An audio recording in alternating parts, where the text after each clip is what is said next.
Welcome into 20 Minutes of Clarity. I'm your host, Jason Noble. And with me today, I have my business partner, Pete Krull, with us. Pete is the managing director of sustainable investing at Earth Equity and is also a partner there as well. Pete, welcome so much. I'm so excited for this conversation. We got a lot to talk about. Oh, thanks, Jason. 20 minutes is not going to be enough, but we're going to get as much as we can in over that time. Absolutely. And so give us a little background, obviously, on your experience in Earth Equity. I want to get that story out there. Absolutely. So I founded Earth Equity back in 2004. I had been with Merrill Lynch before that and got some of my training there. But I decided that it was time to break out, start out on my own, and run a firm myself. And when I did, I had two really important influences. One was my wife, Melissa, who is much, much smarter than me. She has PhDs in microbiology and molecular genetics. So I don't come anywhere near her in terms of intelligence, but I'm sure we most were we people were don't. having long discussions about the environment and sustainability and different things like that. Around about the same time, I had the opportunity to spend an afternoon with a gentleman named Bill McDonough, and Bill was one of the preeminent green architects of the time.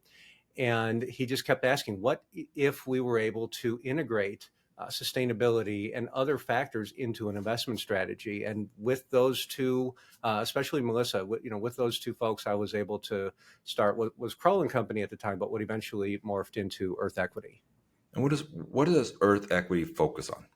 So Earth Equity is a sustainable investment firm. We have been doing this again since 2004, and we focus on investing in companies that are leading us into the next economy.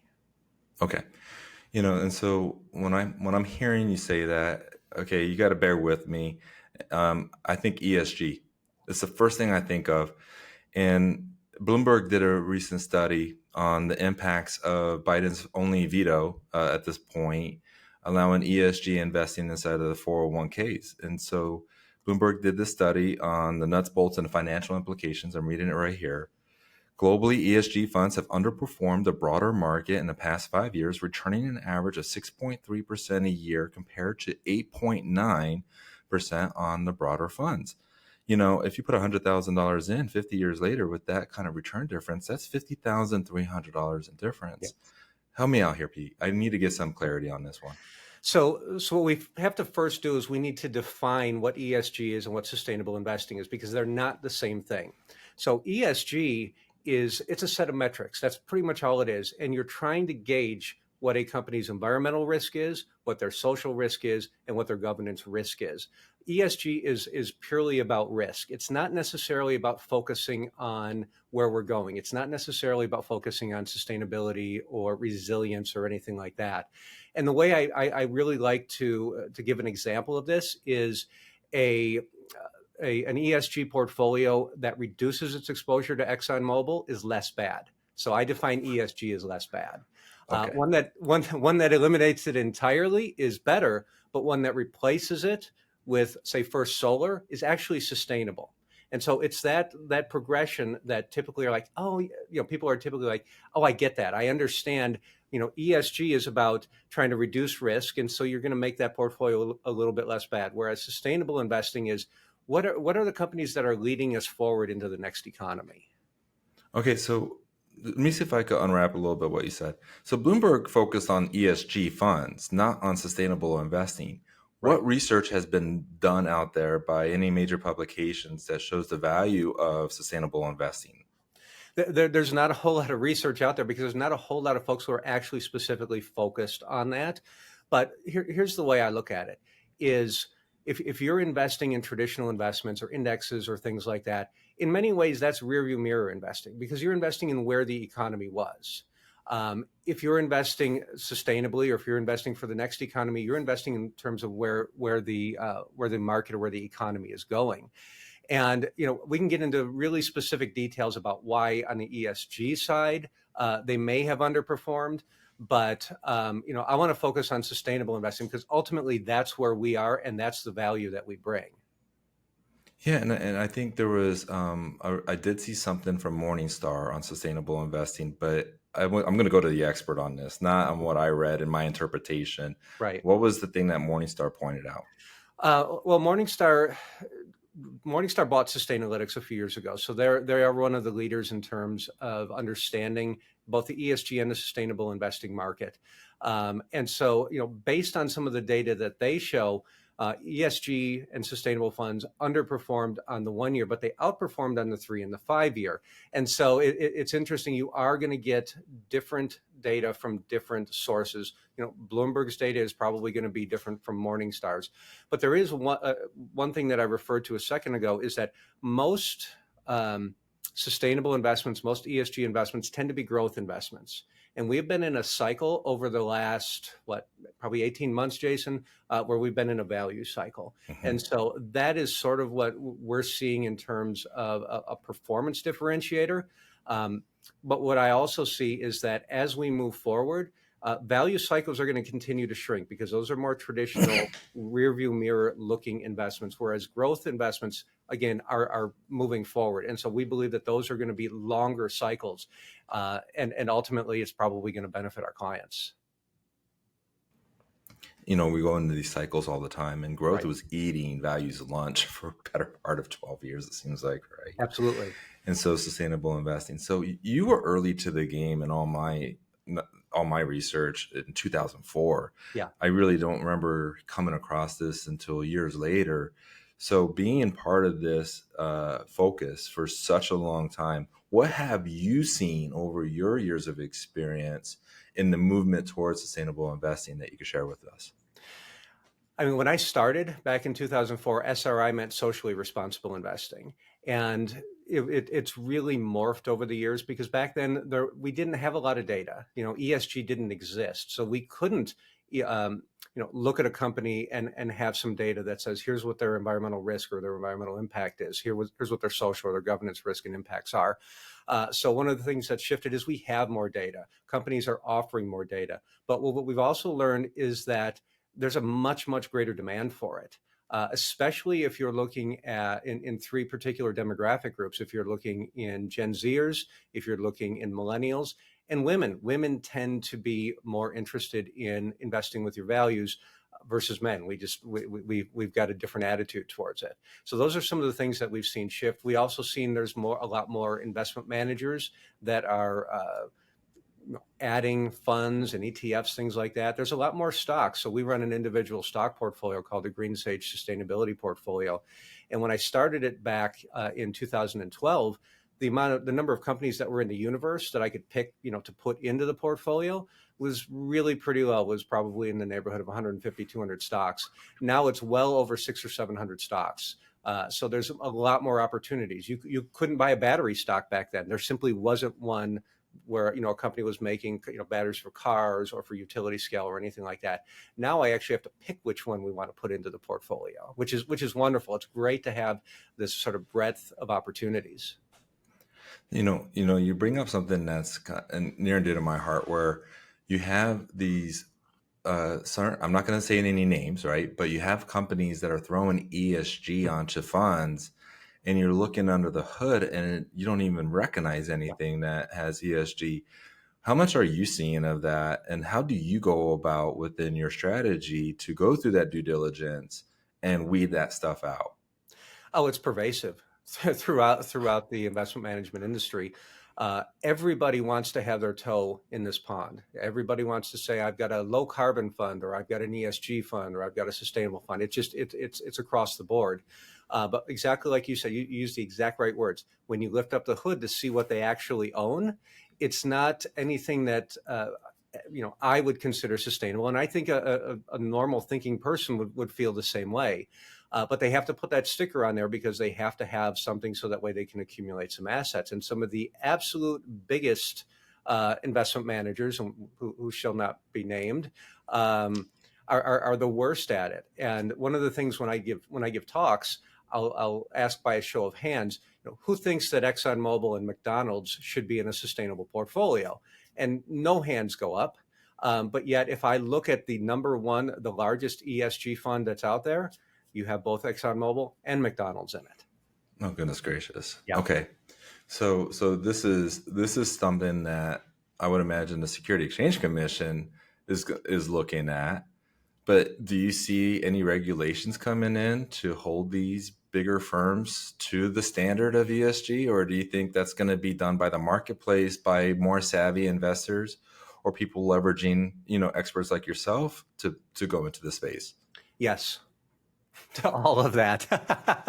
The SEC is going to try to regulate it some, but the problem is that there is not one definition of this, and so that's why ESG in general gets a bad name. That's why we specialize in sustainable. There's no question what we're going to invest in. If you go to our website, you can see we're going to invest in alternative energy. We're going to invest in green real estate. We're going to invest in, we've got a whole list of things. It's not like you're saying, okay, it's not the less bad version like I described earlier. And so that's why it's really hard to regulate this, is because there is no strict definition. They haven't said, this is what it means to be an ESG investor. And so a lot of the criticism that it's received is right, is right. They should be getting criticism on this.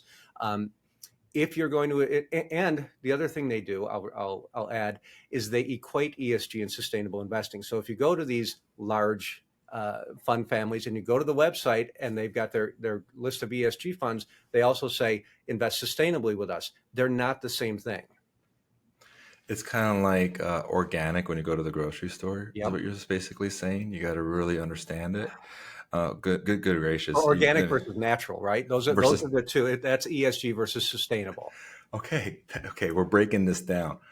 So let's say my sustainable investing thoughts and my values may be different from the person next to me that also wants sustainable investing. Are you able to customize the strategies? What does that look like from like mirroring the values of the client to the values that are built into the strategy of sustainable investing? So what you're talking about a little bit more is more of from a social perspective versus sustainable specifically. So we're going to focus on sustainability. We have been doing this for a long time, so we know what the specific areas that we need to be more sustainable in, that we need to be more resilient in, and so we're going to stick to those. If you're looking at something that's going to be more on the social side, that's going to be, like say for example, Christian values or anything like that, that's a different animal, and that's not something that we specialize in. So we would hand that off to somebody else who's got a greater specialty in that. Makes sense what you just said. I wanted to make sure I was very clear on that as Yep. well. So when you're thinking about the next economy, you said that twice. I'm going to have you now dive a little deeper on this.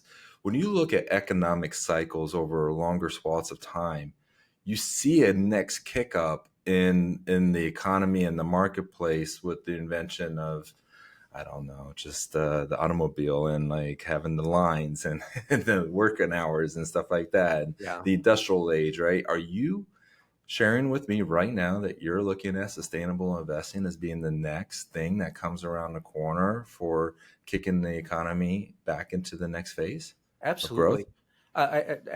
It has to. I mean, climate change is going to force us in that direction. Whether you believe it's happening or not, it's happening. So climate change is going to force us into that direction. It's going to force us to be smarter with the way we use resources. It's going to force us to build resilience into our system. Climate change, I like to say the climate change train has left the station. We're seeing the effects of it already, and there's much, much more to come. So it's not like we're going to stop it at this point. Can we minimize it? Yeah, we're going to minimize the impacts, but the impacts are still going to hit us. And so resiliency is an important part when you're thinking about this. And because I mean, let's be honest, Jason. We are reactive people. We're a reactive society. We're not really a proactive society. And this is about being proactive. This is about looking forward to see what are the industries that are really going to lead us forward. And yeah, I really do think it's a next industrial revolution, if you will. In fact, Bill McDonough, the guy who I told you was one of my inspirations to start the business, he actually has a book, not a book, but a video called "The Next Industrial Revolution." It's exactly what it is. So good pickup on that. Where can someone go to find that video? YouTube or just Google It's it? on YouTube. Yeah, Next Industrial Revolution, Bill McDonough. It's going to be pretty old at this point, but it still is relevant. Yeah, I mean, I'm all about relevancy, right? It could be something back in the 1970s. If it's still relevant Absolutely. today, I want to make sure it's in the arrow and the quiver, right? Yeah. Okay, so let's go into something that I just think is really important to kind of to be distinctive is ESG gives you more information. Mhm. Sustainable investing is how do you go through that information to actually build out the strategy, Yeah. and sustainable investing is different than social investing. And like, so like you use the example of like Christian based values and things of that nature, right? Right. So, so I'm hearing more and more of, it's not the batteries that were, does a lot of rare earth materials, That's right. and there may not be as sustainable as maybe initially thought, and maybe moving towards more hydrogen based vehicles. I only know a little bit about this. Can you speak a little bit more about what you're seeing in this space? Yeah, I can talk to that. I'll keep it, on a high level, but um, the reality is yes, the rare earth minerals are hard to get to. That's why they're called rare, right? And um, we need to be really smart with how we extract them, because we have to extract them. We're facing an existential crisis at this point, so we need to do everything we can to transition our economy from a fossil fuel based economy an electric based economy that is generated cleanly. Um, but if we're going to do that, we need to not necessarily be taking people in third world countries and putting them at risk and killing their communities. So we need to be really smart about how we extract natural resources, but we also need to be smart about how we recycle them as well. So there needs to be what I'll go back to Bill McDonough again, what's called circular economy. And circular economy is basically creating an economy that eliminates the concept of waste. So when you have a product and it's done with its life cycle, it can be broken down and then reintegrated into something else. So that's the I think the original part of your question. The second part gets into where are we going with transportation. Hydrogen is going to be an important driver on the industrial side, likely.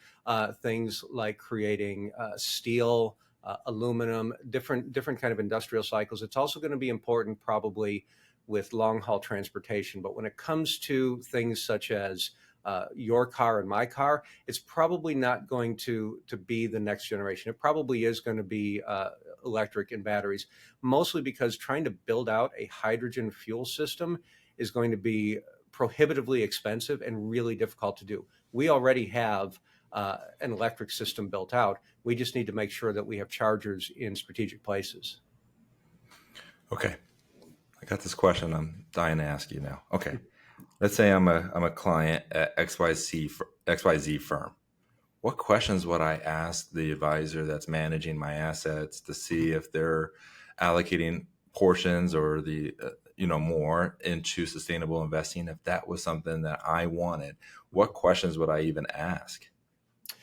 So, from a client's perspective, you have to know what values are important to you. So, if sustainability is an important value, ask how much of your assets are being invested in sustainable industries, such as again, alternative energy, electric vehicles. I have a pretty wide or broad view of what sustainability means. It's not just clean energy, but it's also biotechnology. It is making buildings more efficient, because ultimately at the end of the day, the best kilowatt is the one that we don't use, right? The one that we didn't need to heat or cool that building with. um, so it's a good question, and it's a tough question to answer, because it's a very personal thing for folks, and Hmm. ultimately it's asking, what do you know about sustainable investing, what do you know about responsible investing, and how can we integrate that into our portfolio? If somebody says, well, you're not going to make money on that, then you need to start questioning that relationship, because that is the old school way of answering the question, whereas the new school way would be to say, okay, well, let's take a look at how we can integrate that. Sustainable investments tend to be growth oriented. If you want to maintain a balance, we can add some of those relative to maybe some value oriented funds that you might have, et cetera. And then that would go on down the line from there. Yeah, I'm just thinking of another follow-up question is like, how does that advisor or the advisory firm look under the hood of these funds. Yeah. And rather than just slapping an ESG marketing fund in front of the client, just so that they could appease the request, but instead of doing the due diligence, you brought up things today in this call about the extensive due diligence that you're looking at beyond just what the company does, but how do they go about getting to where they are, Yeah. and the resources that they use to get there. If there's anything else that you could share with our clients and the people listening right now about wealth creation, what would that be? Um, it would be that if you're going to invest, it's really important to be investing for the future, but it's also really important to be investing for the long term. I've been doing this for a long time now. And, I was doing this just about the time that, CNBC and all this, fast information really started to hit.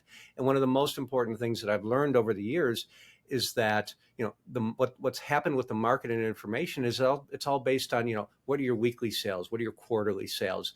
It's all based on short-term information, but we're not investing for the short term. And ultimately, we want to invest for the long term because that is where we bring our value as investment advisors. That is where we bring our value as investors, is by looking to not just what we're going to do for the year, but what we're going to do for the next decade. And where is the economy going to move over that next decade?